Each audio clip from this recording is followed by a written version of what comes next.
Hi and welcome to Audit Preparation Training with C1 Risk. Today, if you're watching this video, you are somebody who might be working with your internal compliance or audit team to provide them with documentation that they need for an audit. So that makes you what we call an evidence owner. And today we're looking at this Section 5 evidence owner training. We're going to train you on how to submit that evidence in the C1 Risk platform. It's a very, very simple process, and we're going to go through all the steps with you today. So let's get into the training.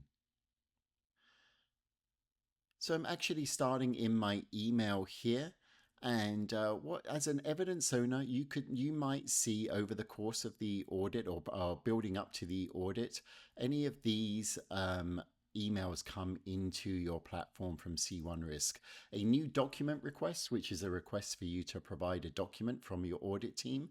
They may send you a comment to give you more information about that documentation as you're working on it or after you've provided it.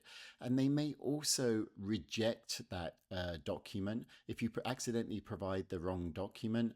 Your audit team has the ability to just send it back to you with information on how to provide the correct documentation. So we're going to go through how to manage each of these different options here today and what you can do. So let's start with the new document request. So again, you might start to see emails coming in. They'll generally be white labeled to your own organization. And as you can see here, you just get a little bit of information and the name of the document here. And what we want to do though is we don't need to really focus too much on this email. We're going to just click on this link, and that's going to take us to the C1 Risk portal. You should have also gone through registration already or be set up with single sign-on.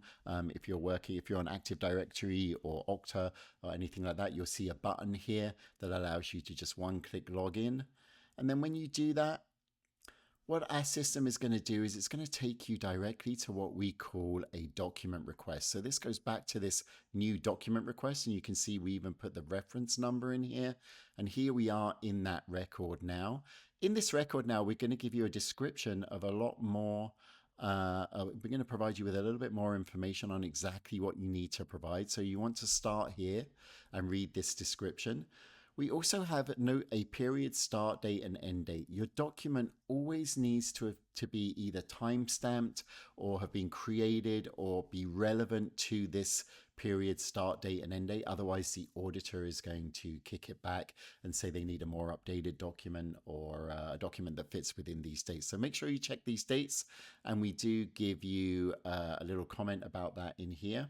And if you're not sure what to upload, one of the great things about our platform is you have the ability to come down to attributes. And if there is previous documentation, it's going to be listed here. You'll be able to just click on a link here to go back to that. And I'm going to show you one that actually has that. So here we've got an example, different document where we see here we've got previous DR and we have a link. I recommend that you open this in a new window so you keep this document request open. So we're just going to open that in a new window.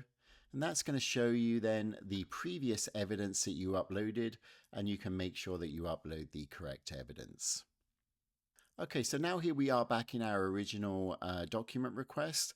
And so now we're ready to respond. We know which evidence we have to upload. What we're going to do is we're just going to click Add New here. And you can see here you have a couple of different options. You can just drag and drop the file that's required into the system here. You can actually add multiples if you need to, so it doesn't have to be more than one. And you can also add a URL link. Now, one thing about adding a URL link, you need to know whether your audit team has access to this system. And again, the auditor will also need to have access to this system. So before you put in a URL link to the location of the document, you might just want to think about that. And it's probably better if you actually provide the document itself in a format where both the audit team, compliance and audit team can see it, and the auditor is going to be able to look at it. Okay, great. So once you've done that, if you want to add any extra information here, just to give some more details about what you're providing for the team. You can do that, that's optional. And then once you're ready, you're just going to click attestation and click submit for approval.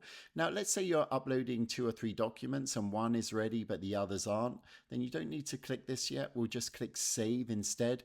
That will keep your work and then you can go back to it at any time. And if you're worried about losing the email, don't. I'm just going to click save here.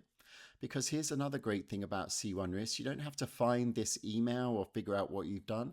What you can do is just come into your dashboard and it's going to tell you here all of the document requests that you've got that you need to work on in this list here. And you see I've got a kind of a long one here. It's organized by due date, so it's going to tell you the ones that are most important at the time. But here you see I've got my document request here. So when I'm ready, I can just come in. I can now I can either edit it and upload the additional documents. So I just come in to edit and upload the additional documents, and then I attest and submit for approval. Okay. Now, once that's been approved, that's going to go to a review for the audit team. Now, let's say you accidentally upload the wrong document or you don't include enough information. Then again, what you might get is a rejection record. And again, all you need to do is going to say that your DRI was rejected. You just click on that link again. It's going to bring you right back in. You'll see a note from the auditor in here that tells you why you, here's the review comment. It'll also tell you which other documents you need to provide. And then you can just come in here. You'll see it's reopened again. You can edit it. You can add the additional documents and then just submit for approval again. And once this has been approved, you will actually get a notification that it's been approved as well. Now, the only other option is you might also see what we call a comment. So beyond the rejection, we give you as teams options to actually communicate in a record. So again, we can actually, you'll see a comment was created for you.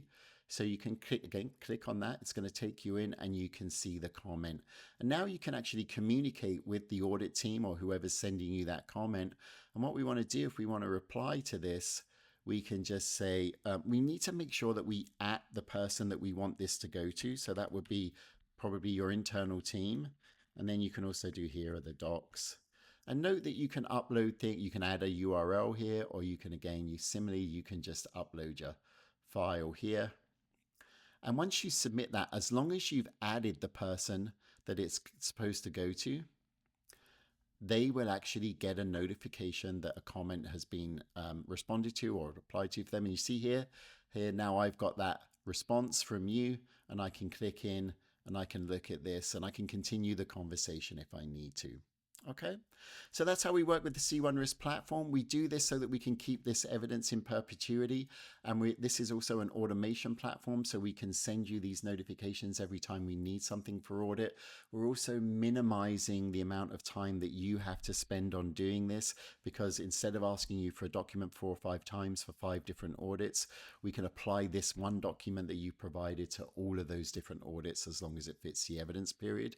So we truly appreciate your partnership and working with the compliance and audit team to do this. This is a very important part of a company's operations, and this will help your audit team make sure that they're always ready for audit and pass with flying colors. So that concludes our training for today. Thank you.